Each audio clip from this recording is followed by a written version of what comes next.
উদ্দেশ্য ছিল যে এই লঞ্চ ঘাটটা যাতে পার্মানেন্টলি ওসমান হাদি, শহীদ ওসমান হাদির নামে থাকে। কারণ অন্য কোনো কিছু নাম যতই দিই না কেন, এই অঞ্চলের লোকের সন্তান, এই অঞ্চলের লোকের একটা বড় স্থাপনা হচ্ছে এই লঞ্চ ঘাট। এখানে শত শত লোক প্রতিদিন আসে, প্রতিদিন নামে। তো কাজেই এই ঘাটটার নামটা পরিবর্তন যেহেতু আমার একটির মধ্যে ছিল, আমি করেছি।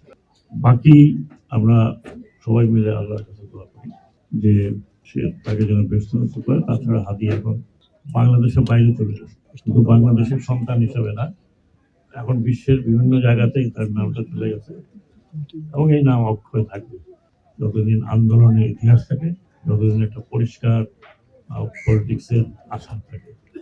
হাদি এমনই আশা ছিল যেহেতু পরিষ্কার বাংলাদেশের পরিষ্কার পরিচ্ছন্ন রাজনীতি এবং হাদির অনুসারী এবং হাদির যে লক্ষ লক্ষ লোক হয়েছিল তারা সবাই আশা করি, আমরা সবাই কামনা করি যে বাংলাদেশে আগামীতে এই ধরনের কোনো কিছু যেন না ঘটে, কোনো ফ্যাসিস্ট সরকারের আবির্ভাব না হয়। যারা আসবে তারা শিক্ষা গ্রহণ করবে, জনগণের জন্য কাজ করবে এবং সততার সাথে কাজ করবে। স্যার, হাদির হত্যাকারীদের ফিরিয়ে এনে বিচারের প্রক্রিয়া, এটা কি পর্যায়ে আছে? আপনারা জানেন এই ডিপার্টমেন্ট হচ্ছে মিনিস্ট্রি অফ হোম, যেটাকে আমরা বলি স্বরাষ্ট্র মন্ত্রণালয়।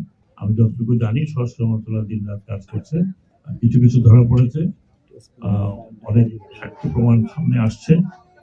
যদিও আমি এটা সম্বন্ধে ভিতরে জানি না, কিন্তু আমি যতটুকু জানি এগুলো নিয়ে আলোচনা হয়েছে। কিছু কিছু জিনিস হয়তো আপনাদেরকে হয়তো তারা বলছে না, কারণ একটা প্রপার ইনভেস্টিগেশনের খাতে আশা করবো যে হয়তো এই মাসের মাঝামাঝিতেই আপনারা হয়তো জানতে পারবেন। আমি এই বিস্তারিত কিছু বলতে পারবো না, কারণ আমার কাছে বিস্তারিত নেই, আর আমার ডিপার্টমেন্ট অনেক।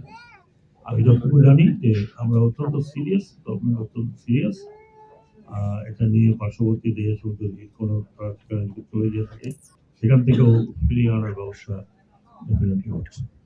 তো আমি এটুকু বলতে পারি যে আমরা সবাই চাই যে হাদির হত্যাকারী বিচার শুধু না, পেছনে কারা জড়িত আছে সেটাও যাতে বের হয়ে আসে, এই থাকুক দেশে বা দেশের বাইরে, তার জনসমক্ষে এটা বিস্তারিতভাবে বলা হবে বলে আমি আশা করি।